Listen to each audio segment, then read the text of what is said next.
everybody, how's it going? It's the Daily Shooter, and today I want to talk about having a backup or a secondary firearm for home defense. You know, a lot of us just have pistols on our nightstands, in a safe, whatever the case may be, and if you hear an intruder in the middle of the night, middle of the day, whatever it might be, you go for that pistol. That's your weapon that you're going to use in order to defend yourself, defend your family, defend your life.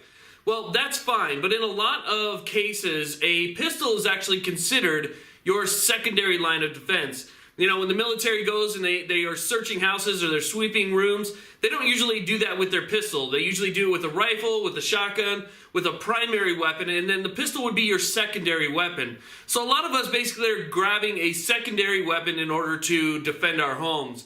Well, I can see that being very useful in a lot of ways, and that's actually what I do. But I make sure to have a primary weapon like a rifle or a shotgun ready to go at all times. Maybe not just for me, but maybe for my wife, maybe somebody else who might be there if I need help.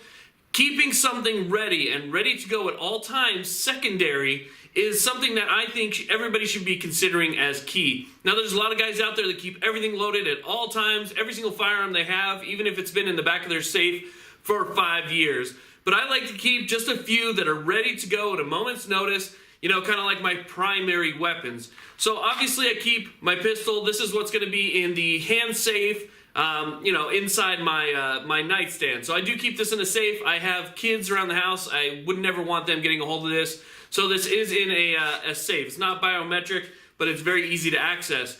But this would be considered in a lot of realms secondary weapons. So I keep another one that is ready to go, and this would be considered a primary weapon. This is basically a rifle that I have set up for home defense. It has a tactical flashlight attached to it. The flashlight that's not super bright, looking at about 320 lumens.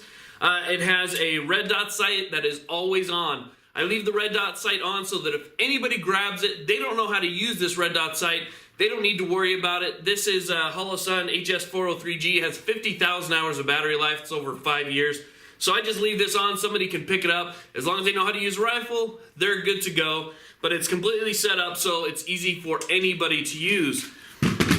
Now, the backup to the rifle, let's say you have to have somebody who doesn't know much about guns. A lot of people know about hunting. A lot of people know about shotguns. So having a shotgun that's ready to go, which is very easy to use, pump, pull the trigger. Pump, pull the trigger. That's something that a lot of people can really get used to very quickly. A lot of people, even if you're not into tactical applications, if you're into hunting applications, probably know about this shotgun. So having a shotgun accessible to somebody else in your house or yourself, let's say if your pistol goes down, it has a jam, it has a malfunction, you're unable to clear it, it's dark, whatever the case might be, having something to fall back on is something that I think is absolutely critical.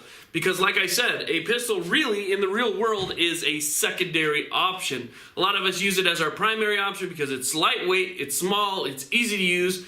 The differences in ammunition, the ammunition that's available to us today really makes it a good, effective tool for home defense. You know, I actually home carry, so I always have a pistol on me at all times. It's always loaded, it's on my hip, but I do have kids, so if it's not on my hip, it's in a safe, it's somewhere where they can't access it.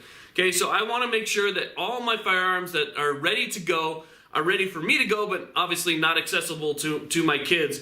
But keeping firearms ready, keeping something accessible to a secondary person, to somebody else to grab, keeping it simple, not having 1,000 add-ons for them to all figure out how to use it, just keeping it simple and something that somebody can use to help you defend your home, your residence, your property, whatever the case might be, is something to consider. Now, when you're talking about shotguns, okay, this is something that I want to try and point out. We've all seen the videos. If you have a shotgun and you keep it, I don't keep a round in the chamber in a shotgun, okay? Shotguns are known to go off, not all of them, but they're known to go off. If you have one in the chamber and maybe you set it, let's say like this, you lean it up against the wall and it falls over like that, it definitely can go off, even if you have the safety on. That doesn't matter with the shotgun. So with the shotgun, I typically don't leave anything in the chamber. It's just in the magazine, but it's ready to go at a moment's notice if somebody needs to use it. If you only have that pistol by your bed, maybe consider buying something else. If you only have that pistol by your bed, but you own other firearms,